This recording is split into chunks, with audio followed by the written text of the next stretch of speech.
Hi friends, இன்றைக்கி September 24 Pandian store season 2ல் என்ன நடக்குதுன்னு சொல்லிட்டு பார்த்தலாம்.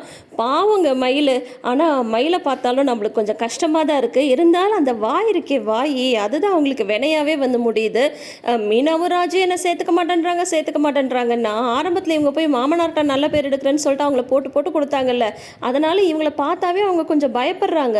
அன்னைக்கு கூட கோமதி சொல்கிறாங்க, அவள் வாய் சும்மா இருக்க மாட்டேங்குது, அவள் ஓட்ட வாயாலடி இருக்கா அப்படின்னு சொல்கிறாங்க. ஏன்னா வீட்டில் வந்து நம்ம லேடிஸ் ஒரு 4-5 பேர் இருக்கோன்னா நம்மளுக்குள்ளார சில விஷயம் பேசும்போது அதை அமைதியாக வந்து வச்சுக்கணும். நம்ம உடனே போயிட்டு அதை கரெக்டாக அவங்ககிட்டே போய் சொல்லி ஒரு 7:30 வந்து இழுத்து விடக்கூடாது. இப்போ பார்த்தீங்கன்னா மயில் வந்து நேற்று கிளம்பி வராங்க இல்லையா அவங்க அம்மா வீட்டுக்கு, ஓன்னு உட்காந்து அழுதுட்ருக்காங்க. ஏண்டி அழுதுட்ருக்க, என்ன விஷயம்னு சொல்லு அப்படின்னதும், இந்த மாதிரி வந்து இன்னைக்கு எப்படி தெரியுமா, அவர் வந்து என்கிட்ட ரூமில் பேசிகிட்டு இருக்கிற வரைக்கும் சம்பளம் வந்த விஷயத்த சொல்லவே இல்லை. அப்புறம் பார்த்தா சம்பளத்தை கொண்டு போய் அப்படியே மாமாட்டையும் அத்தைட்டையும் கொடுத்துட்டாரு. அவங்களும் வாங்கி அப்படியே பீரோவில் வச்சுக்கிட்டாங்க. எனக்கு காசு வேணுமான்னு அவர் வந்து கேட்க கூட இல்லை. கேட்டால் இதெல்லாம் வந்து ஒரு விஷயமானு சொல்கிறாரு. சம்பளம் வந்த விஷயத்தையே சொல்லலைன்னு சொல்லி கேட்டால் இதெல்லாம் எதுக்கு சொல்லணும் அப்படின்னு சொல்லிட்டு என்னையே வந்து திருப்பி கேட்குறாரு அப்படின்ட்டு அழறாங்க. உடனே பாக்கியத்துக்கு என்னடி நினச்சிட்ருக்காரு, சம்பளம் வந்த விஷயத்த வந்து சம்சாரத்துக்கிட்ட சொல்லாமல் வேற யார்கிட்ட வந்து சொல்ல போகிறாராம் அப்படின்ட்டு அவங்களுக்கு கடுப்பாக இருக்குது. அது மட்டும் இல்லாமல் அந்த வீட்டில் வந்து எனக்கு மரியாதையே இல்லை, என் கையில் காசும் இல்லை, யாரும் என்னை சேர்த்துக்கவும் மாட்டேன்றாங்க. அவங்களுக்குள்ளார வந்து பிரச்சனை வந்தப்போ நான் தான் அத்தை கிட்ட பேசி அவங்க 2 பேரையும் சேர்த்து வச்சேன். ஆனால் இப்போ அவங்க 3 பேரும் கூட்டணி வச்சுக்கிட்டு என்னை யாரும் சேர்த்துக்கவே மாட்டேன்றாங்க. நான் எதுக்கு அந்த வீட்டில் இருக்கன்னே தெரியல அப்படின்ட்டு ஒன்று அழறாங்க. உடனே பாக்கியத்துக்கு சமக்கம் வந்துடுது. ஏய் சுடர், போய் ஒரு ஆட்டோ வர சொல்ல, ஏங்க கிளம்புங்க, மயில உன் புருஷனை வந்து வீட்டுக்கு வர சொல்லு அப்படின்லாம் சொல்கிறாங்க. இருமா எங்கம்மா கிளம்புற அப்படின்றாங்க. உடனே சுடர் வந்து சொல்கிறாங்க, அம்மா பேசாமல் இருமா அப்படின்றாங்க. உடனே வந்து இல்லை என்ன எதுன்னு போய் கேட்க வேணாமா, அது என்ன சம்பள கவரை கூட வந்து பொண்டாட்டிகிட்ட கொடுக்காம அப்படியே அவங்க அப்பா அம்மாட்ட கொடுத்தா இத்தனை நாள் கொடுத்தாரு. சரி, அப்போல்லாம் கல்யாணம் ஆகலை, இப்போ தான் கல்யாணம் ஆயிடுச்சுல்ல, ஏன் பொண்டாட்டிகிட்ட கொடுன்னு சொல்லிட்டு அவங்க அப்பா அம்மா கூட சொல்ல மாட்டாங்களா, என்னதான் நினச்சிட்டு இருக்காங்க, இதெல்லாம் கேட்காம விடவே கூடாது. மயில நீ வா, நான் போய் கேட்குறேன் அப்படின்றாங்க. உடனே வந்து மயிலோட அப்பா வந்து சொல்கிறாங்க, பாக்கியம் கொஞ்சம் பேசாமல் இரு, அமைதியாக இரு, நான் சொல்கிறது கேளு, உட்காரு முதல்ல. உனக்கு வந்து கோபம் வந்து இருக்குது, டென்ஷன் இருக்குது அப்படின்ற மாதிரி இருந்தால் கண்ணை மூடிட்டு ஒரு 10 தடவை நல்லா மூச்சை இழுத்து விடுப்பாரு, சரியாக போயிடும். இப்போ நம்ம அவசரப்பட்டு அங்கே போய் சண்டை போட்டால் மட்டும் என்ன ஆகும், அந்த பிரச்சனை வந்து பெருசாகாதா, கொஞ்சம் கொஞ்சமாக தான் எல்லாத்தையும் சரி பண்ணணும். நீ உடனே அங்கே போய் தாட்டு போட்டுன்னு சண்டை போட்டால் மயிலுக்கு தானே கெட்ட பேர் அப்படின்னு சொல்லிட்டு அமைதியாக இரு அப்படின்னு சொல்லிடுறாங்க. உடனே அதுக்கப்புறம் பாக்கியமாக யோசிச்சுட்டு, சில சமயம் உங்கள் அப்பா முட்டாள்தனமாக தான் ஐடியா கொடுப்பாரு, சில சமயம் அவர் சொல்கிறதெல்லாம் கரெக்டாக தான் இருக்கும். இப்போ இவர் சொல்கிறதும் கரெக்டு தான். இதை பாரு மயில, இப்போ நான் வந்து சண்டை போடுறது சொன்ன மாதிரி பெரிய விஷயமே கிடையாது. ஆனால் நான் வந்து சண்டை போட்டால் அங்கே உனக்கு தாண்டி மறுபடியும் சிக்கலாயிடும். அதனால் இதெல்லாம் வந்து நீயே தான் கொஞ்சம் கொஞ்சமாக சரி பண்ணிக்கணும். முதல்ல உன் புருஷனை உன் கைக்குள்ளே கொண்டு வரதுக்கு பாரு, உன் பேச்சை மட்டும்தான் அவர் கேட்கணும். இத்தனை நாள் வந்து எனக்கு தெரிஞ்சு வந்து உன் புருஷன் எப்படின்னா நல்லா ஆமாஞ்சாமி போடுற கேஸு, ஒரு டம்மி பீஸுன்ற மாதிரி தான் தோணுது. ஏன்னா இத்தனை நாள் வந்து அவங்க அப்பா அம்மா சொல்லதுக்கெல்லாம் மண்டையாட்டினாரு. இனிமேல் நீ சொல்கிறதுக்கு மண்டையாட்டவே, நீ நில்லு, நான் நிற்கணும், உட்காருன்னா உட்காரணும், முதல்ல சம்பள கவர் உன் கைக்கு வரணும் அப்படின்னு சொல்கிறாங்க. அது எப்படிமா முடியும் அப்படின்றாங்க தங்கமயில். எப்படி முடியும் என்கிட்டயே கேட்டால் நீ தாண்டி பக்குவமாக நடந்துக்கணும். ஒரு 10 ரூபா கூட உன் கையில் இல்லை அப்படின்னு சொல்லிட்டு நீ இவ்வளோ வருத்தப்படுறல, அப்போது மொத்த சம்பளமும் இனிமேல் உன் கையில் தான் இருக்கணும். உன் வீட்டுக்காரர் சம்பளம் மட்டும் கிடையாது மயிலு, அந்த வீட்டோட மொத்த நிர்வாகமும் உன் கையில் தான் வந்து வரணும். அதுக்கு உன் மாமியார் அவங்க வாயாலேயே, எனக்கு அப்புறம் என் மருமக வந்துட்டா அவ தான் எல்லாத்தையும் பார்த்துக்க போறான்னு அவங்க வாயாலேயே வந்து அதை வந்து சொல்லணும். என்ன இருந்தாலும் நீ தான் மயிலு மூத்த மருமக, அவங்க கையிலலாம் காசு இருக்குன்னு சொல்லிட்டு நீ வந்து பேசாமல் இருக்காத, புரியுதா அப்படின்னு சொல்கிறாங்க. அப்போ வந்து மயில் வந்து சொல்கிறாங்க, அட போமா நீ வேற, அன்னைக்கு உங்கள் வீட்டுக்கு வரதா சொல்லிட்டு தானே நான் வந்து மாமாவுக்கு கிஃப்டெல்லாம் வாங்க போனோம். அப்போ பார்த்தா ராஜி கையில் காசு இருக்குது, மீனா கையில் காசு இருக்குது. நான் வந்து பணம் கேட்டதுக்கு மாமா என்ன தெரியுமா சொன்னார், இந்தாப்பா பூ பழம் எல்லாமே வாங்கிட்டு போ உங்கள் அம்மா வீட்டுக்குன்னு சொல்லிட்டு 200 ரூபா எடுத்து தராருமா அப்படின்னதும், ஏண்டி 200 ரூபாய்க்கு எந்த கடையிலடி பழம் பூவெல்லாம் கொடுக்குறாங்க அப்படின்னதும், ஆமாம்மா அப்படிதாம்மா பண்ணார், எனக்கு எவ்வளோ கஷ்டமாக போயிடுச்சு தெரியுமா, மீனாவுக்கும் ராஜுக்கும் இருக்கிற சுதந்திரம் கூட எனக்கு வந்து இல்லை, ஒரு 10 பைசா கூட என் கையில் எல்லாமே எனக்கு எவ்வளோ அவசியமாக போயிடுச்சு தெரியுமா அப்படின்ட்டு ஒவ்வொன்றும் அழறாங்க. உடனே இவங்க சொல்கிறாங்க, ஏண்டி நம்மள என்ன ஒரு 200 ரூபாய் கூட வக்கில்லாத குடும்பம்னு நினச்சிட்டாரா அப்படின்றாங்க பாக்யா. உடனே சுடர் சொல்கிறாங்க, கரெக்டாக தானமா நினச்சிருக்காங்க அப்படின்ட்டு.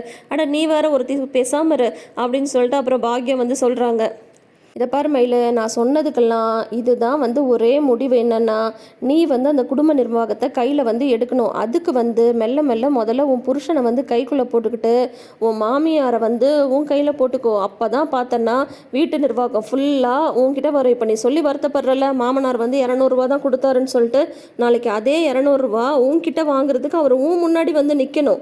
அந்த மாதிரி நீ தான் பக்குவப்படுத்திக்கணும். அந்த குடும்பத்தையே உன் கண்ட்ரோலில் நீ தான் வச்சுக்கணும் அப்படின்னு சொல்லிட்டு மாற்றி மாற்றி ஐடியா கொடுக்குறாங்க. சரிம்மா சரிம்மான்ட்டு நம்ம தங்கமயிலும் நல்லா மண்டைங்க ஆட்டிட்டு வராங்க அங்கே.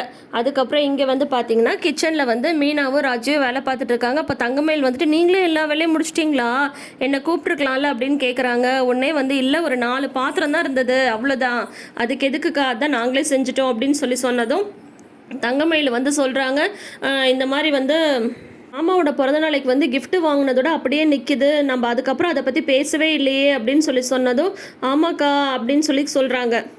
கிஃப்ட் வாங்கியாச்சுல, அடுத்தது என்னக்கா, கேக் கட் பண்ணுறதுன்னா அதையும் வாங்கி வெட்டிட வேண்டியது தான் அப்படின்னு சொல்லும்போது, கேக்கு யார் வாங்குறது அப்படின்னு சொல்கிறாங்க. அது என்ன, நம்மளே வாங்கிட வேண்டியது தான் அப்படின்னு சொல்லிட்டு ராஜி சொன்னதும் இல்லை அதுக்கு இல்லை, இன்னும் இதை பற்றியெல்லாம் நம்ம மற்றவங்க கிட்ட எதுவுமே பேசவே இல்லையே அப்படின்னு சொல்கிறாங்க.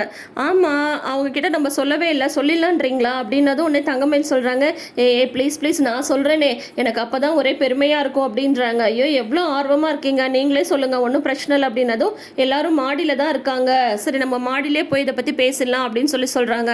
தங்கமயில் இந்த பிறந்தநாள் கொண்டாட்டத்தை வச்சு ஒரு நல்ல பேர் எடுத்துடணும் அப்படின்ற மாதிரி அவங்க ட்ரை பண்ணிட்டு இருக்காங்க. உங்கள் மாமாக்கு இப்போ பிறந்தநாள்லாம் அவசியமா அப்படின்னு அவங்க அம்மா கேட்கும்போது கூட, இதனால எனக்கு ஒரு நல்ல பேர் கிடைக்கும்ல அப்படின்ற மாதிரி தான் சொல்லிட்டு வராங்க. பாவம் சின்ன பைப்பில் ஆசைப்படுது அப்படின்ற மாதிரி தான் தோணுது நம்மளுக்கு. அதுக்கப்புறம் மாடியில் பார்த்தீங்கன்னா வழக்கம் போல் சரவணன், செந்தில், அப்புறம் கதிர் 3 பேரும் பழனி கூட சேர்ந்து அரட்டை அடிச்சிட்டு இருக்காங்க. அப்போ இவங்க 3 பேரும் வந்ததும் அப்படியே நிப்பாட்டிடுறாங்க. அது என்ன, நாங்கள் வந்தது பேச்சை நிப்பாட்டி அப்படின்னு சொல்லிட்டு ராஜி கேட்க, உன்னை கதிர் அதான் நிப்பாட்டிட்டோன்னு தெரியுதுல்ல, அப்புறம் அதில் என்ன ஒரு கேள்வி அப்படின்றாங்க. நான் ஒன்றும் உன்கிட்ட கேட்கல அப்படின்றாங்க ராஜி. அதுக்கப்புறம் சரி 3 பேரும் ஒட்டுக்காக வந்திருக்கீங்க, என்ன விஷயம் சொல்லுங்க அப்படின்னு சொல்லிட்டு கேட்கும்போது, இல்லை நாளைக்கு என்ன விசேஷம் சொல்லுங்க அப்படின்றாங்க தங்கமயில். நாளைக்கு என்ன விசேஷம் அப்படின்னு திரும்ப அவங்களுக்குள்ளாரே அவங்க திரும்ப கேட்டுக்கிறாங்க. ஐயோ நாளைக்கு மாமாவோட பிறந்தநாள் அப்படின்றாங்க. அப்படியா, என்ன மாமா அப்படின்றாரு செந்தில். ஏங்க நம்ம எல்லாரும் எங்கள் 3 பேரோட மாமாங்க, உங்கள் அப்பா அவருக்கு தான் நாளைக்கு பிறந்த நாள் அப்படின்னதும் பெருசாக உங்ககிட்ட ரியாக்ஷனே இல்லை. ஓ அப்படியா, சரி அப்படின்னு சொல்கிறாங்க. என்ன நீங்கள் யாருமே ரியாக்ட் பண்ண மாட்டேன்றீங்க, அதுவும் அவருக்கு ஒரு 50வது பிறந்தநாள் இது அப்படின்னு சொல்கிறாங்க. ஓ அப்படியா அப்படின்னதும் ஆமாம் அக்கா கூட என்ன பூஜைக்கெலாம் சொல்லிச்சு அப்படின்னதும் ஆமாம் அதை பற்றி தான் நாங்கள் பேச வந்திருக்கோம் அப்படின்னதும் சரி பிறந்த நாளைக்கு என்ன பண்ண போகிறீங்க அப்படின்னு சொல்லிட்டு கேட்குறாங்க.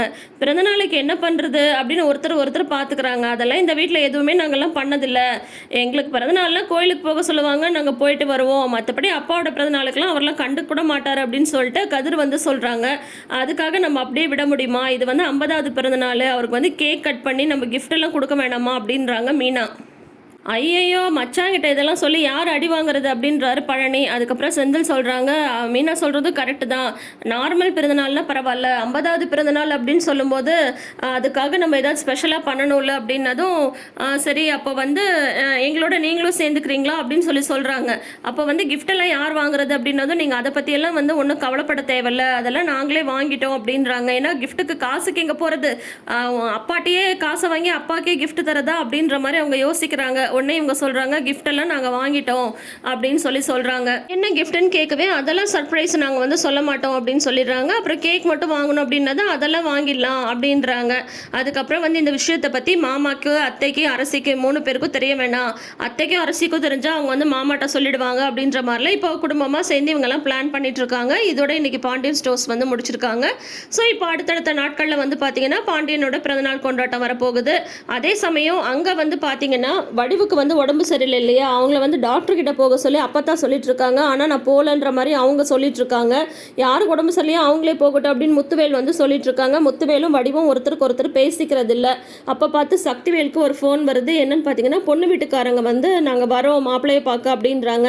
அப்போ தான் இது என்னடா புதுசாக இருக்குது, எப்போவுமே மாப்பிள்ளை வீட்டுக்காரங்க தானே பொண்ணு வீட்டுக்கு போகணும் அப்படின்னது, இந்த ராஜி பண்ணிட்டு போன வேலையினால நம்மளுக்கு பொண்ணு தரவே எல்லாம் யோசிக்கிறாங்க, அதனால தான் அப்படின்னு சொல்லிட்டு உடனே சக்திவேல் அவர் பங்குக்கு ஏற்றி விடுறாரு. இருக்காரு. ராஜி வந்து கூட பிறந்த தங்கச்சி மாதிரி தான் குமார் பார்த்தா, ஆனால் அவனோட கல்யாணத்துக்கே இப்போ வந்து அவள் இடைஞ்சலா நிற்கிறா அப்படின்ற மாதிரிலாம் அவங்க வந்து சொல்லிட்டு இருக்காங்க. இதெல்லாம் தான் நடந்திருக்கு. ஸோ அதுவும் இதுவும் கிளாஷ் ஆகுதா என்ன ஏதுன்றதெல்லாம் அடுத்தடுத்த எபிசோட்ஸை பார்த்து தெரிஞ்சுப்போம். தொடர்ந்து வீடியோஸ்க்கு நம்ம சேனலை சப்ஸ்கிரைப் பண்ணிக்கோங்க. நோட்டிஃபிகேஷன் பெல் ஐக்கானில் ஆல் சிம்பல் கிளிக் பண்ணிக்கோங்க. தேங்க்யூ.